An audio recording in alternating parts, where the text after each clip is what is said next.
Continuando com intervalos, vamos agora trabalhar operações com intervalos. A primeira operação que a gente vai trabalhar é a operação de união, certo? Vocês lembram lá em conjunto o símbolo de união? Vocês lembram lá o símbolo de união, né? Que é o U, certo? Então eu tenho aqui, tem-se dois conjuntos, conjunto A, que é aberto em -2 e fechado em 5, e o conjunto B, que vai de -1 fechado até o 6 aberto. Aí ele quer a união de A com B. Então vamos representar esses dois conjuntos aqui por os intervalos. Então vamos lá. O conjunto A ele vai de -2 até o 5. Então eu vou colocar mais ou menos aqui o -2. E ele diz que é aberto, né? Então, bolinha não pintada. Ok? Então aqui vai ser o -2. E agora o 5. Eu vou colocar o 5 mais ou menos aqui.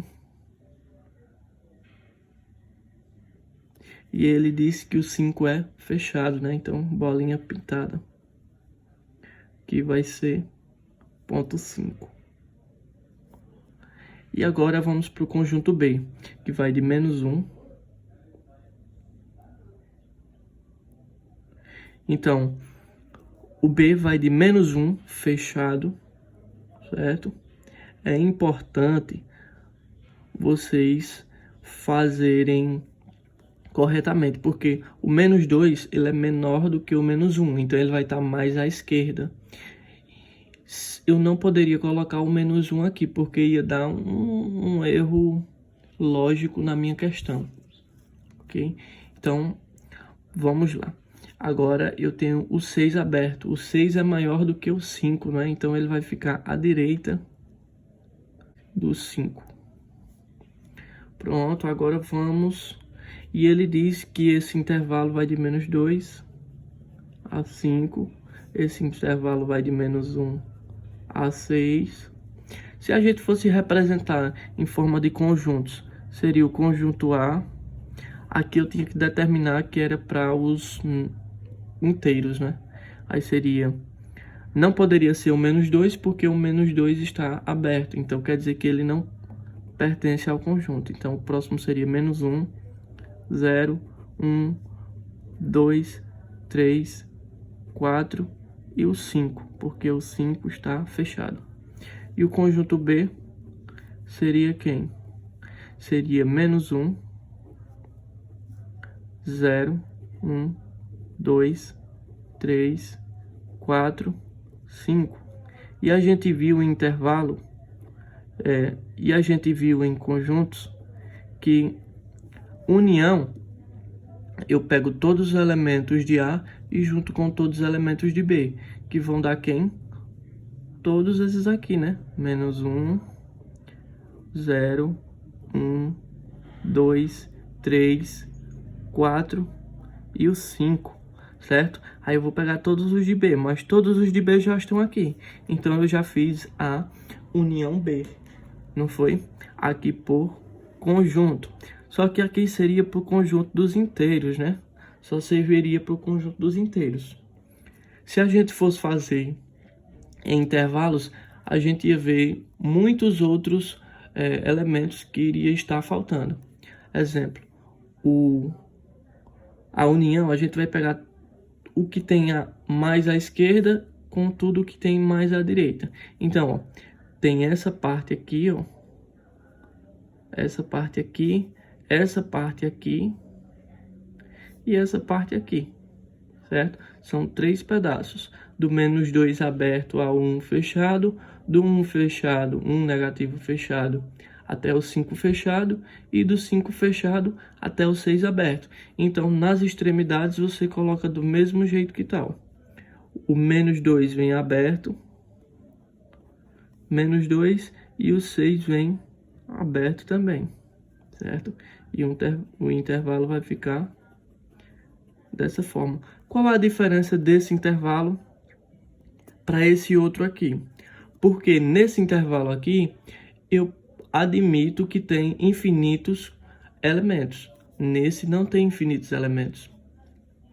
Nesse aqui eu tenho o elemento 1,9 e aqui eu não tenho o elemento 1,9, certo? Aqui eu estou admitindo que serve para os conjuntos reais ou conjunto dos racionais.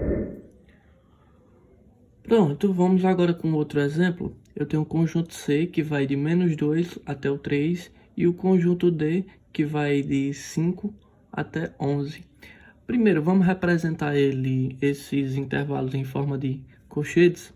Ficaria fechado em -2 e fechado em 3 também, né? Se a gente fosse fazer também por uma propriedade, ia ficar o seguinte: conjunto C, ele seria 2x pertencente a, vou botar as reais aqui, tal que o -2, ele é menor ou igual a x. Por que menor ou igual? Porque o intervalo é fechado, bolinha pintada, certo? Que é menor ou igual ao 3. Esse conjunto D, como é que seria? Seria aberto em 5, não é?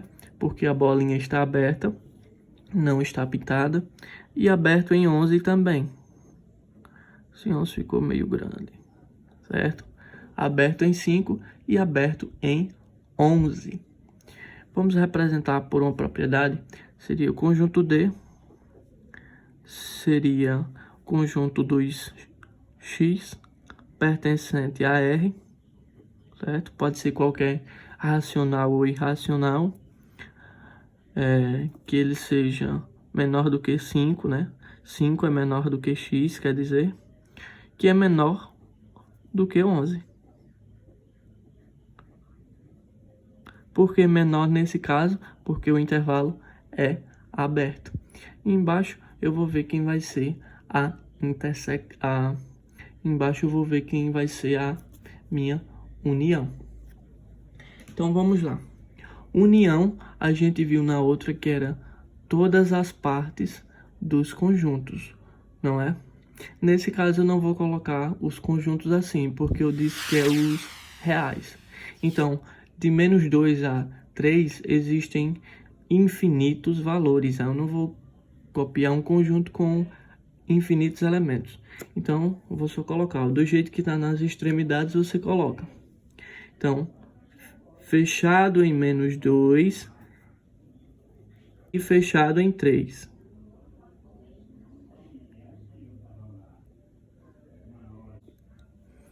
Aberto em 5 e aberto em 11. -2, 3, 5 e 11, certo? O 11 e o 5, todos dois estão abertos. E o 2, -2 e o 3, todos dois estão fechados, ok?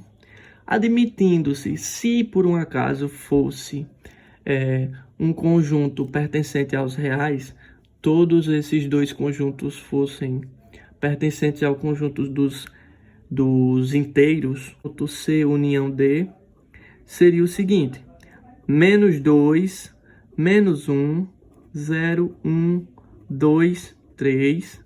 Aí viria o 6, porque não pode ser o 5, o intervalo está aberto. 7, 8, 9 e o 10. Ok? Se a gente fosse representar por conjunto e esse conjunto e esses dois conjuntos C e D fossem subconjunto do conjunto Z. Então vamos para intersecção entre intervalos. Intersecção entre intervalos. Para a gente lembrar, eu vou notar esses intervalos aqui em forma de conjuntos. Vamos dizer que seria conjunto X, certo? X e Y, eles estivessem contidos no conjunto Z, certo? Para a gente poder notar esses conjuntos. Então seria conjunto X seria igual aos elementos 0, 1 e 2, né? E o conjunto Y seria 0, 1, 2, 3, 4 e 5. X intersecção Y seria o seguinte, seria os elementos que estão em X e em Y ao mesmo tempo. No caso é 1, 2 e o 0, né? Então a intersecção seria 0, 1 e 2, ok? Isso se fosse nos inteiros, né?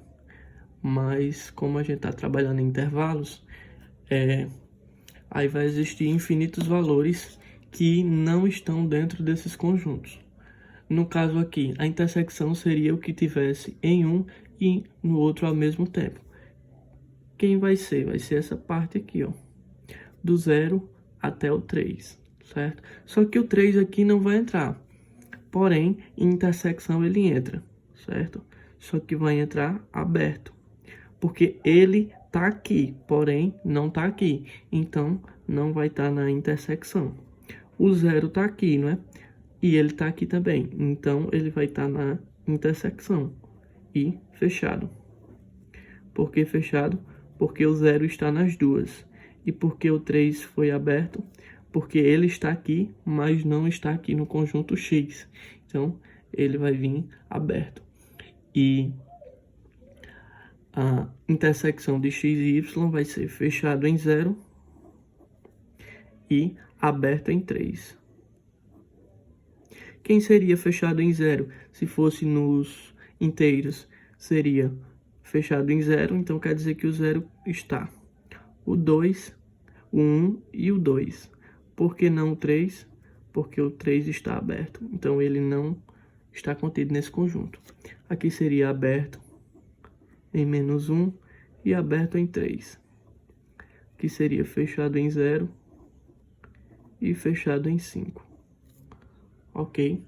Então, terminamos a intersecção também. Vamos pegar mais um exemplo de intersecção. Vou pegar aqui um conjunto. Vou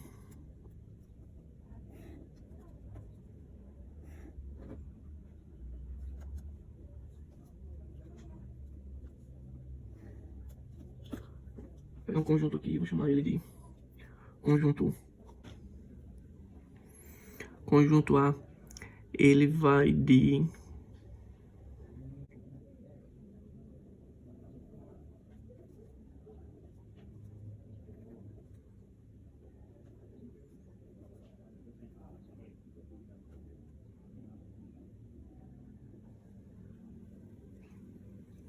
então, eu tenho aqui o conjunto A, que ele vai de 1 fechado até o 2 aberto. E aqui é de 2 fechado até o 4 aberto.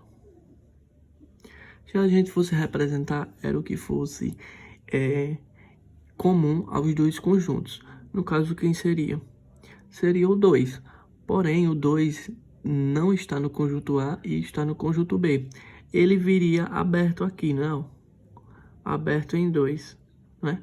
Somente aberto em 2. Mas isso aqui seria um conjunto vazio, ok? Porque não teria nenhum elemento. Então, não faria sentido eu colocar o 2 aberto aqui, né? Porque não tem nenhum elemento que esteja aqui, que está aqui também. Aqui vem no máximo até 1,999.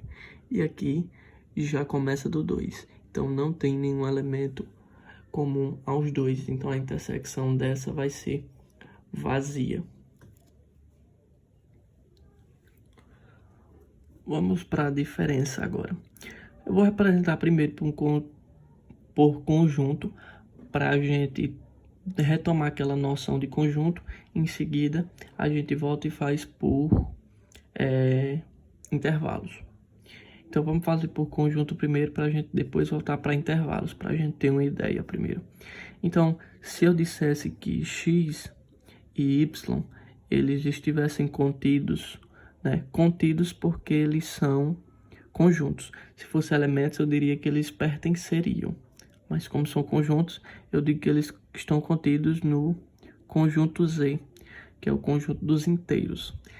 Para eu poder conseguir colocar todos, escrever todos os elementos. Então, o conjunto X seria 1, 2, 3 e 4, certo? Fechado em 1, então 1 vai pertencer. Aberto em 5, então 5 não vai estar contido. Conjunto Y seria 3, 4, 5, 6, 7, 8, 9 e 10. Então, x menos y, a gente sabe que é diferente de y menos x. Vamos conferir. Então, x menos y, a gente analisa e vê o seguinte. X menos y, a gente olha para x e tira y. Então, eu vou olhar para x e vou tirar quem? Vou tirar o 3, o 4, o 5, o 6, o 7, o 8, o 9 e o 10. Então, olhei para x, vou tirar y. Olhei para x, vou tirar o 3, tirei o 3. Vou tirar o 4, tirei o 4. O 5, não tem como eu tirar o 5 aqui, né? Porque aqui não tem 5. Então, vai restar quem? Somente 1 e 2. Então, já finalizei o meu conjunto. Ficou parecendo um monte de 3. Agora, eu vou olhar para y e vou tirar x. A mesma coisa. Olhei para y, vou tirar 1, 2 e 3. 1 e 2 não tem como tirar. Só vou poder tirar o 3 e o 4. Vou ficar com quem? Com 5, 6, 7, 8, 9 e o 10. Pronto. A gente já teve uma ideia mais ou menos de como a gente vai agir aqui. Então, eu tenho um x e tenho um y. Eu vou tirar o y do x. Então, essa parte toda aqui, ó, daqui para cá, certo? Eu marquei de verde, mas eu vou fazer de roxo. Então, eu olho para x, certo? E vou tirar quem? Eu vou tirar y. Então, eu vou apagar daqui para cá, ok? Vou apagar daqui para cá, ó. Tudo. Eu olho para x, que é o de cima, e vou apagar y. Então, daqui para cá, eu vou apagar tudo. Vou ficar com quem? Vou ficar com fechado em 1, não é? Fechado em 1, porque o 1 faz parte, certo? E até onde? Até o 3. Só que esse 3, ele vai vir aberto, porque ele pertence a esse. Se ele pertence a esse, e aqui também tem, então quer dizer que esse 3 aqui vai se anular com esse 3 aqui. E esse 3 vai vir aberto. Então, aberto, fechado em 1 e aberto em 3. Agora vamos para o de verde. Olhei para y e eu vou tirar x. Então, toda essa parte verde aqui, ó, daqui para cá, é o que eu vou apagar. Vou ficar com quem? De 5 a 10. De 5 a 10. Esse 10, do jeito que ele tá aqui, ele vai vir. E esse 5 aqui, ó, ele não tá nesse conjunto. Se ele não tá aqui, ele não vai estar na intersecção. Então, eu não vou poder tirar ele daqui. Então, ele vai vir fechado. Certo? Ó, fechado aqui, aqui ele vem aberto. Se aqui ele tá aberto, então ele vai vir fechado. Ok? Então, a gente viu a diferença entre dois conjuntos. Vou fazer só o último exemplo. Fazendo o último exemplo com diferença entre intervalos, vou ver o seguinte. Eu vou olhar para x, certo? E vou tirar y. Quem é y? Essa parte aqui, certo? Então, eu vou ficar com quem? Com essa parte aqui, daqui para cá. E com essa parte aqui, daqui pra cá, não é? Então, do jeito que ele vem, que ele tá aqui, ele vai vir. Então, aberto em menos 1, porque o menos 1 não está em x, então ele não vai estar na diferença de x menos y, certo? Então, aberto em 1, o 1 daqui está aqui, então ele vai vir aberto também. Porque se ele está aqui e esse é o que está tirando, se ele está aqui, ele vai tirar o 1 que está aqui também, certo? Anula esse 1 com esse outro 1 aqui. Então, esse 1 vai vir aberto. E aqui está aberto, vai vir fechado. Por quê? Se o 7 não está aqui, então ele não vai poder se anular com o 7 que está aqui, certo? E o 9 vem do mesmo jeito. Fechado. E aqui o 7. Agora, vou vir para o y menos x. Eu vou olhar para y, que é esse de baixo, e vou apagar o x, o que tem em x. Então, olhei para y e vou apagar o tamanho de x. Então, daqui para cá eu vou apagar. Na de x menos y, eu tirei y. Então, daqui para cá eu apaguei no de cima. Daqui para cá, apaguei. Ficou as extremidades, né? Faltou fazer o tracejado aqui. Então, nessa agora, eu vou olhar para y e vou tirar x. Então, o x é daqui para cá. Então, se eu tirar isso tudo, não vai sobrar nada, né? Então, essa parte aqui vai ser vazio, porque não vai existir nenhum elemento. Se eu tirasse x, se tivesse uma parte aqui, ó, daqui para cá, em y, se houvesse, aí essa parte viria, porque eu ia apagar daqui para trás. E daqui para trás eu estou apagando todo o y. Então, se houvesse essa parte aqui, essa parte viria para cá. Ok? Mas como não tem, então vai ser conjunto vazio. Finalizamos intervalos.